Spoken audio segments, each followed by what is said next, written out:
Good morning students. Welcome to Karthikeya Junior College online classes. Today we are going to discuss about the basic accounting principles.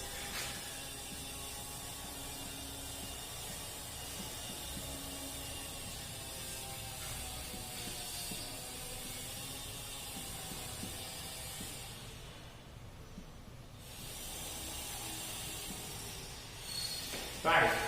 What are the basic accounting principles? If you see, normally for doing any business and in order to know the profit and loss of the business, we need to have all the record of transactions until the final accounts. But most of the students will say, I know how to do final accounts, but I don't know the principles. So that's the reason compulsory we need to know the principles, because if you don't know how to go for a destiny, suppose if you want to walk up, suppose if you have a destiny of 1 kilometer, then you don't know how to reach that, you can't move there, right? In the same way, if you are doing accountancy, if you are an accountant, you need to compulsory know about these accounting principles. Okay, these accounting principles are just say what are the procedures we are following while doing the accounts. We all know with these principles only. Okay, so normally if we see in an accounting cycle,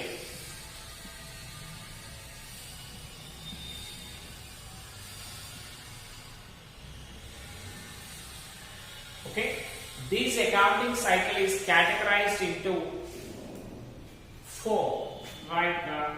Journal, ledger,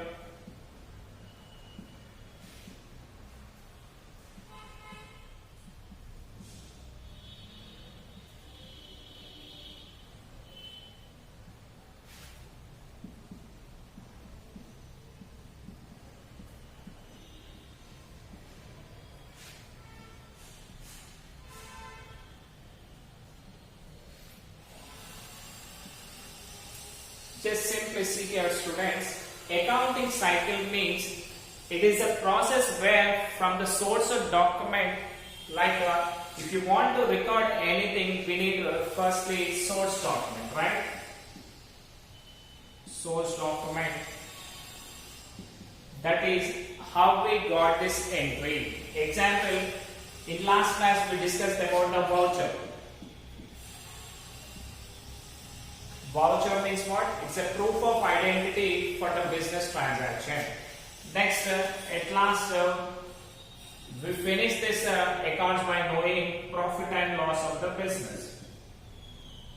Profit or loss of the business by preparing final accounts. So this is the thing from where voucher to the profit and loss account. From first to last, what we are making, these are all steps known as accounting cycle. What we need to do in journal, we make all the source documents together.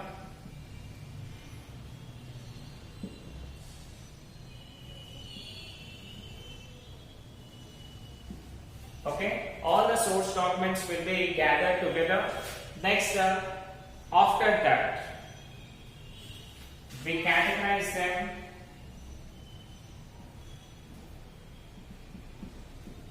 classification, means all the assets are recorded in one account, all the expenses are recorded in another account, like that.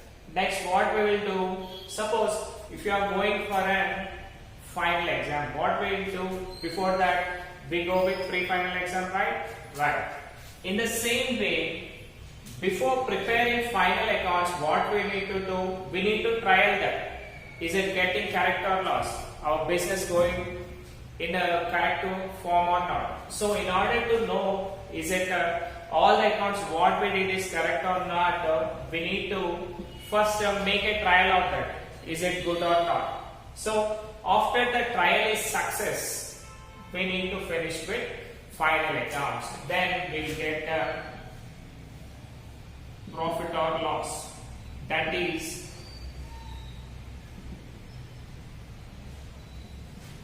exact position of the business. So here students, first all the source document will be written. Next we need to classify them according to their accounts like assets, liabilities, expenses. Next trial. After classifying, we need to make a trial. Is it getting correct or not? After that, we need to make final accounts and we can know the exact position of the business. Right? Now, coming to the accounting principles.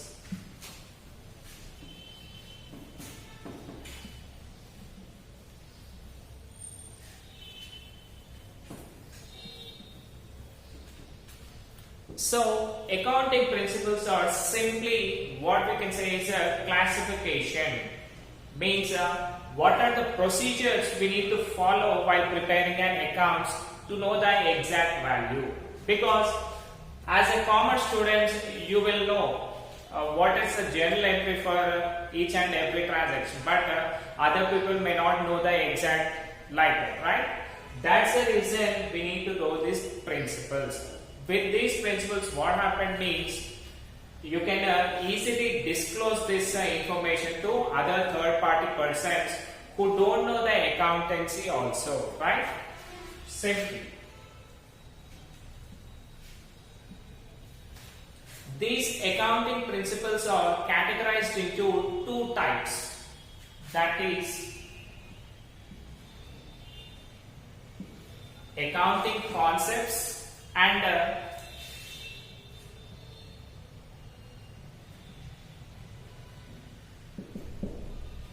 conventions. So here we have both the accounting concepts and conventions, and these accounting concepts are those what are the things we need to assume while preparing accounts. So the first concept is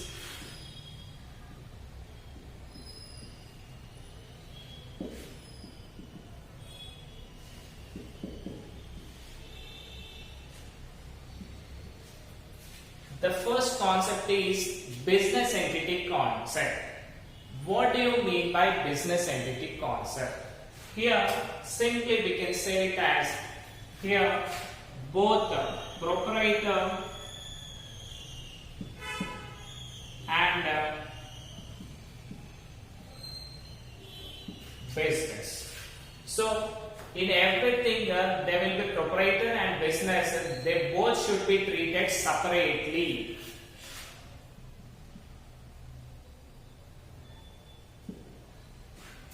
So we should not mix all the incomes and expenses of both the proprietor and the business. Example, if you see, if you are running any business, you are the owner of the business and you have multiple business. Okay, one cloth store, furniture shop, ready-made garment, and some other machinery shop.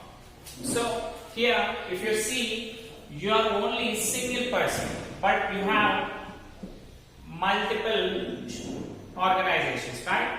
So here if you are mixing both the things, what happens, you may not know the exact what's the financial position of a particular business. Suppose if you are clubbing all the incomes and expenses of all these four things in a one paper, so can you categorize into single one?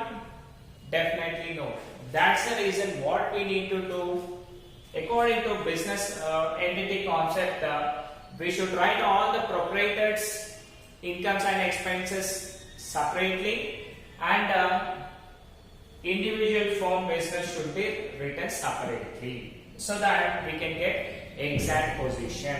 And here let us say the proprietor, what he do, he will invest.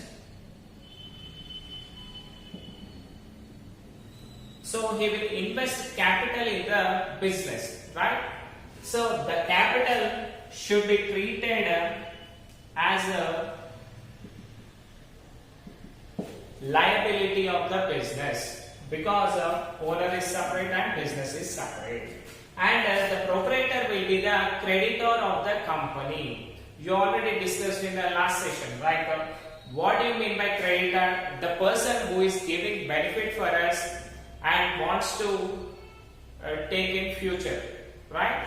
So those people are called creditors. Example, bank loans, loans from financial organizations, like that. Okay. So simply clear, like business entity, according to business entity concept, owner and like a proprietor and business should be treated separately, right?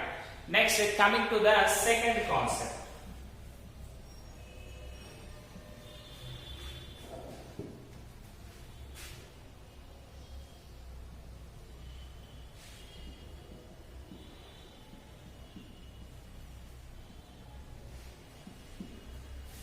Dual aspect concept. What do you mean by dual aspect concept? See, just this is the basis of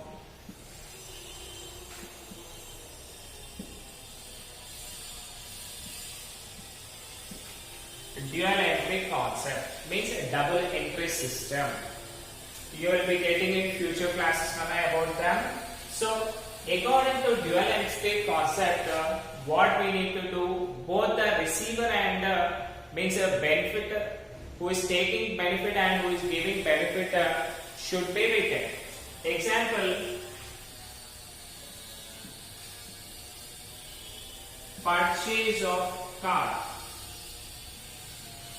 right? So if you are purchasing any car, what happens? They include two parties, right? Suppose you are taking, suppose Raju purchased a car. So what's happening over here? Raju paying cash, okay? Raju paying cash and receiving car, means both the parties are there, right? What happening here? According to this, receiving benefit is car and giving benefit is cash, right? So with this thing, dual entity concept will be fulfilled, right? So suppose if you see, you did not write where do you purchase the car and how you purchase the car. When the transactions will be clear?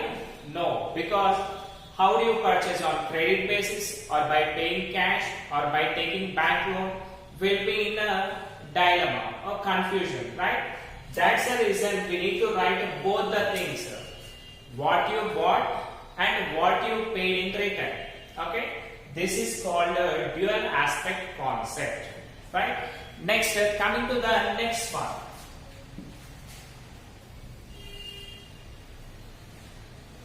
Coming to the next concept,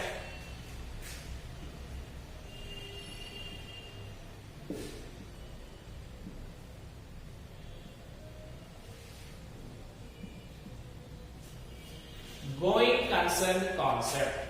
What do you mean by going concern concept? Means suppose if you are starting any business, suppose let us say one cloth showroom at your home, if not one kirana shop, okay? You are opening a shop. What do you think?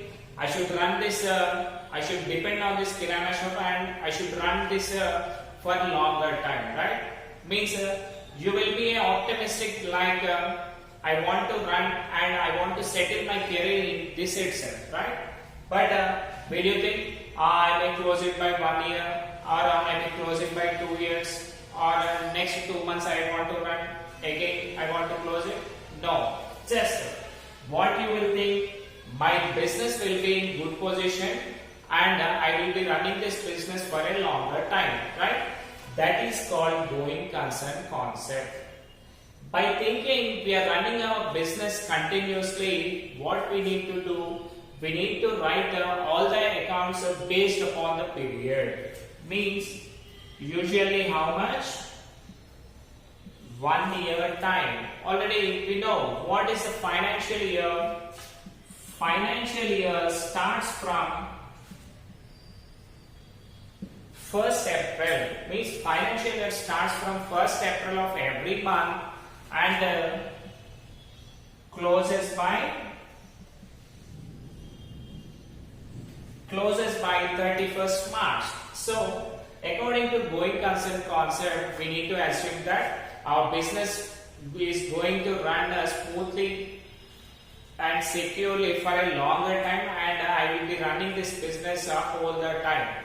Okay, so you need to prepare the accounts of this business until it gets into liquidation. What do you mean by liquidation? Liquidation means simply closing of the firm. So until the closing of the firm gets, you need to run it successfully. Okay. Next, coming to another one.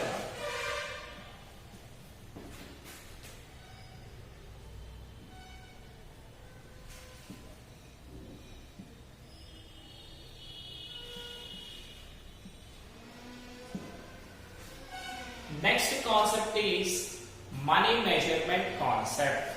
According to this money measurement concept, we need to write only the things which are in terms of money, but not the size, shape, and what the goods we purchased. Example,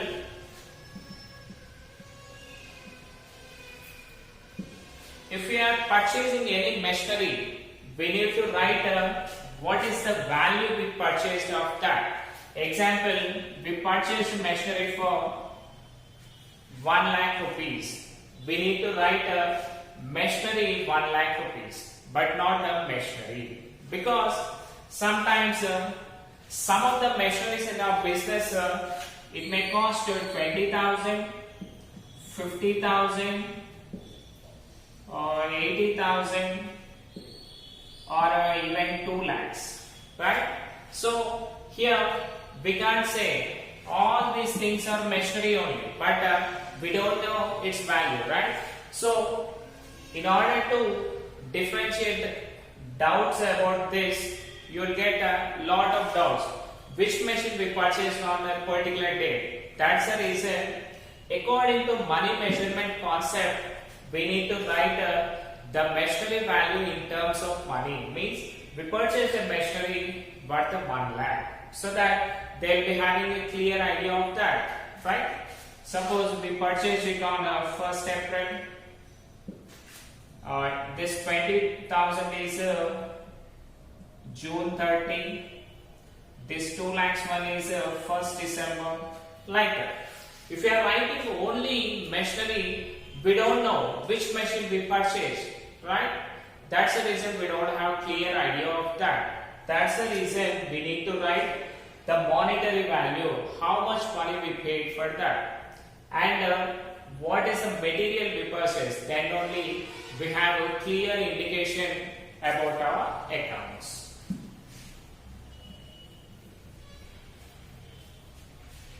Next, coming to the another one, cost concept.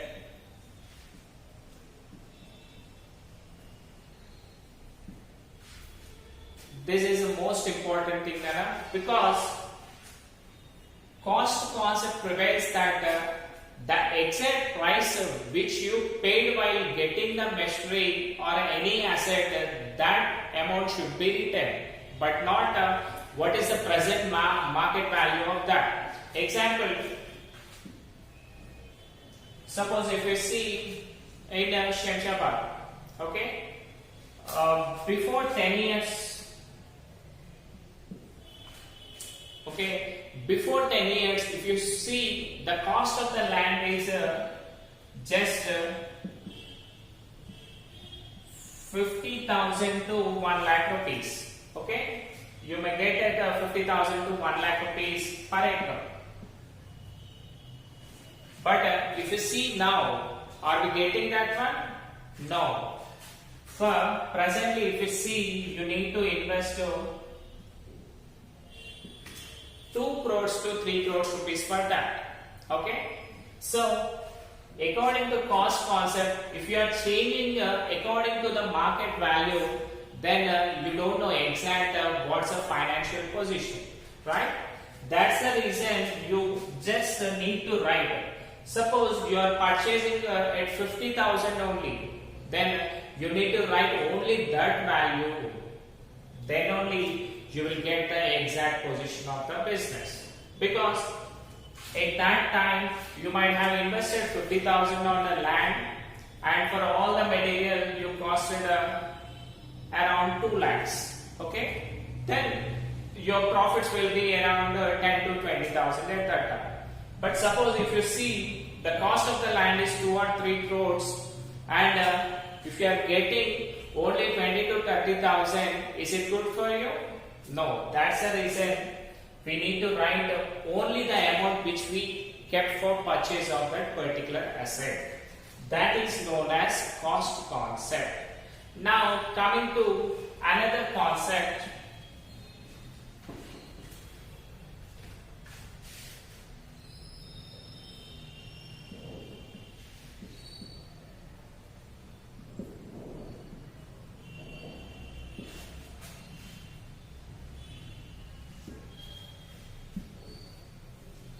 We discussed concepts in next class.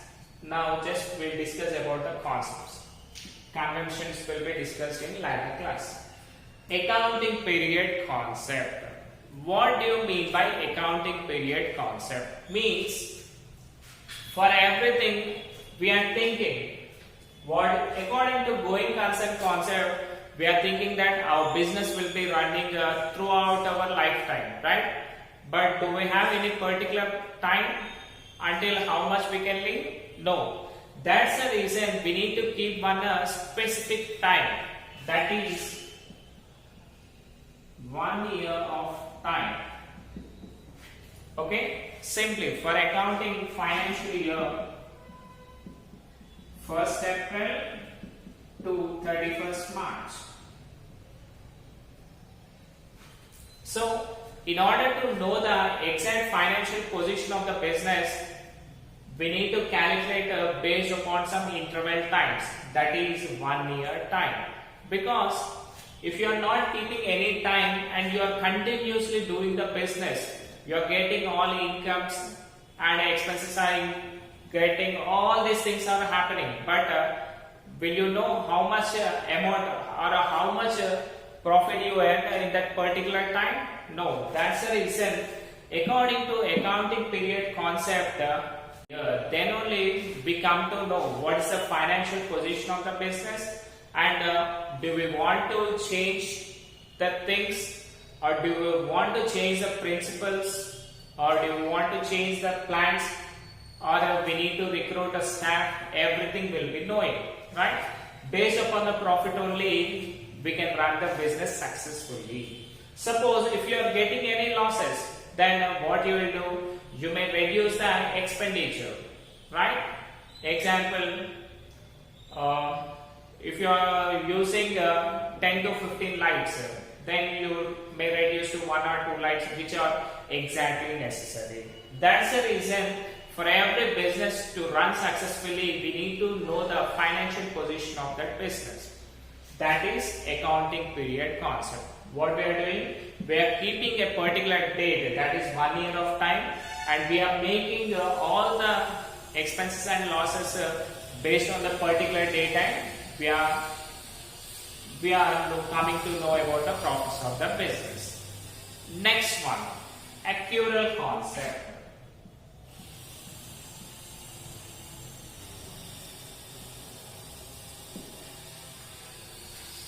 So suppose if we see in every business, here in accrual concept also we have another one, that is cost concept. In this cost concept we only write exactly what we get in cash, but according to this accrual concept, what we need to do is, suppose if you are giving on credit basis, what do you mean by credit? you did credit sales. So here you sold the products, but you didn't get cash. But definitely you will come, they will give you some other day, right? But are we realizing them? Are we getting the cash immediately? No. So these are not coming presently, right? But these things also should be written according to this accrual concept, right? Suppose income receivable.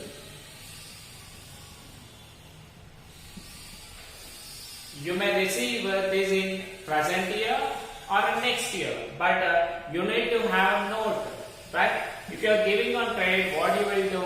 You will simply write on one paper. Today I sold 50,000 products at a credit basis, and I will realize in now or in next academic year. But you need to know about this thing, credit sales, and you will be getting this in future also, right? This is income. According to accrual concept, we are making all the things though it is present, though we are getting now, or you may getting in future also. We need to write by maintaining separate accounts. Next one.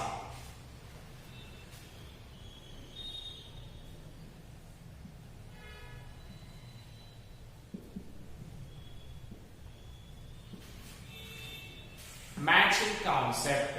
According to this matching concept, all the incomes or revenues which are realized in a particular time should be recorded, and by knowing only the revenues and expenses which are incurred in a particular year, then only you can know the exact position of the business, right?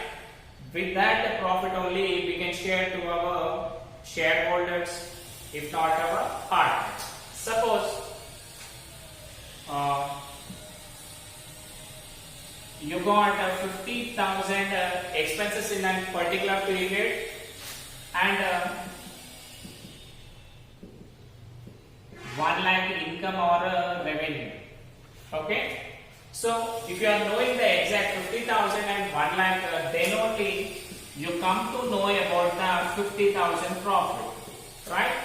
So this 50,000 profit will be shared among the partners. This is called a matching concept. Means each and every expenses should be matched with the revenue which is realized in a particular year. Next, last one.